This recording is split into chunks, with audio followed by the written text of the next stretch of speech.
Was Nero truly mad, or did he simply believe that by embracing the mob's anger he could destroy its source? And wouldn't that be the true insanity? Traditional accounts depict a deranged emperor playing music while Rome burned. But closer examination reveals a far colder logic. Nero ruled over a people who no longer trusted their government, no longer respected its institutions, and no longer believed they were governed for their own good. The machinery of Rome, its records, its taxes, its courts, had become, in the people's eyes, not instruments of stability, but chains of oppression.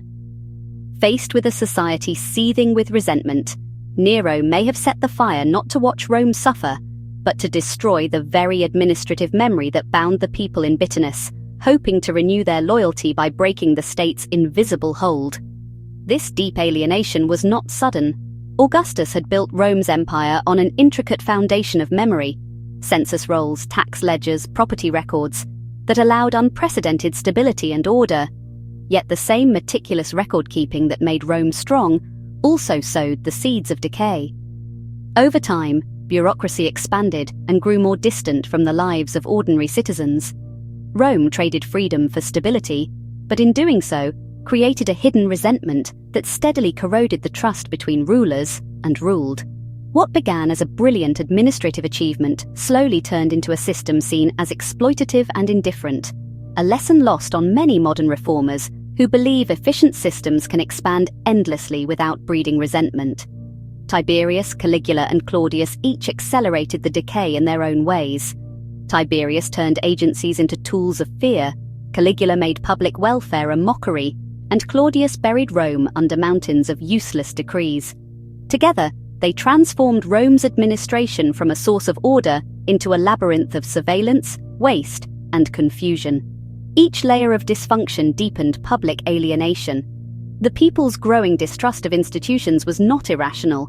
It was the natural result of a system that no longer served them transparently or effectively. Those today who seek to hollow out governance without repairing trust are walking a path once blazed through marble streets already cracked with betrayal. By Nero's time, this distrust had curdled into open hatred.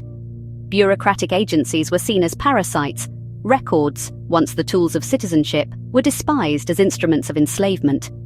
Nero's choice to destroy Rome's administrative memory may have been driven by a real understanding that without the people's trust, the state's mechanisms could no longer compel loyalty. Yet the destruction of bureaucracy did not restore a healthier civic order.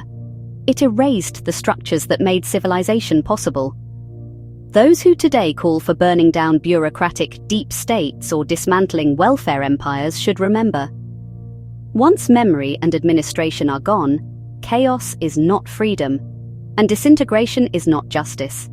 In the immediate aftermath of the fire, the people rejoiced. They thought they had cast off their chains. But the collapse of Rome's administrative memory quickly made life unlivable. Without taxes, soldiers deserted. Without registries, property rights dissolved. Without courts, violence replaced law. Hunger spread. Trust between neighbors vanished. What had seemed like a moment of liberation became a slow-motion catastrophe. Those who cheer the destruction of administrative systems today would do well to ask, what happens when the networks we dismantle are the ones that ensure our daily security, our property, our peace? Desperate to contain the spreading chaos, Nero and the people alike turned to scapegoating. They blamed Christians, foreigners, outsiders, easy targets for the empire's collapse. But this was only a way of hiding from the deeper truth.